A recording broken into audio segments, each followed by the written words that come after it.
Serikali inaendelea kuweka mazingira wezeshi ya uwekezaji kwa kuboresha miundombinu, sera na mifumo ya biashara ili kuhakikisha wawekezaji wanaendelea kufanya kazi zao kwa ufanisi zaidi.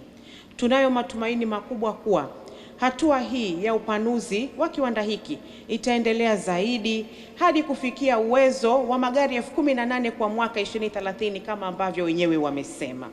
Mafanikio hayo yatakuwa tu si faida kwa kampuni yenu, bali pia mchango mkubwa kwa taifa kupitia kuongeza ajira, kukuza teknolojia, kuongeza mapato ya serikali na kuifanya Tanzania kuwa kitovu muhimu cha viwanda vya magari katika ukanda wa Afrika Mashariki na Kati.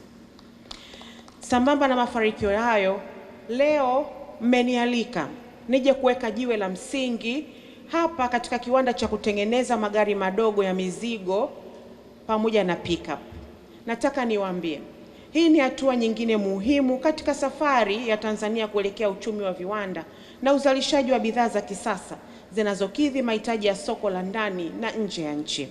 Mradi huu mpya unaotarajia kuongeza uwezo wa uzalishaji wa magari nchini, kuongeza ajira kwa vijana wetu, kukuza ujuzi wa teknolojia ya magari pamoja na kupunguza utegemezi wa kuagiza magari kutoka nje ya nchi. Vile vile ni swala muhimu sana kwa sababu ndani ya miaka 25 ijayo Tanzania tumesema tunataka uchumi wa viwanda ulioshindani, na kwa kweli wenzetu wa Saturn Corporation wanaishi ndoto hii ya Mheshimiwa Rais na serikali yake ya awamu ya 6.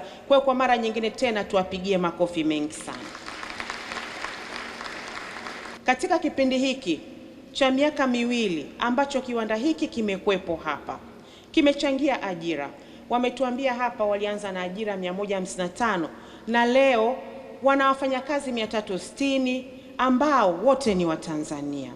Lakini vile vile wanachangia kwenye ajira zisizo za moja kwa moja 2500 ambazo zimepatikana kupitia shughuli mbalimbali zinazohusiana na kiwanda hiki.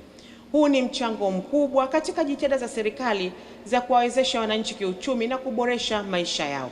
Tuwapongeze sana sana kwa sababu tunajua pamoja na kwamba ajira hizi zipo, lakini mnawaongezea ujuzi vijana wetu, na tumeona kabisa kwamba efficiency is by numbers jamani.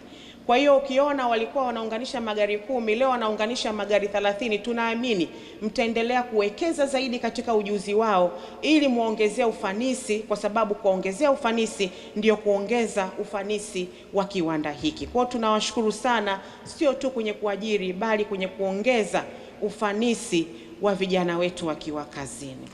Niwapongeze tena pia kwa sababu mnaenda kuzalisha magari yanayotumia gesi asilia iliyokandamizwa, yani CNG. Na hii inaendana na sera ya serikali ya Jamhuri ya Muungano wa Tanzania juu ya matumizi ya nishati safi. Tunawapongeza na tutaendelea kuwapa ushirikiano wa kutosha wa kuhakikisha yale ambayo mmepanga yanatekelezeka, na sisi kwenye upande wa serikali hatutakuwa kikwazo kwenye kuhakikisha mnaendeleza uwekezaji wenu.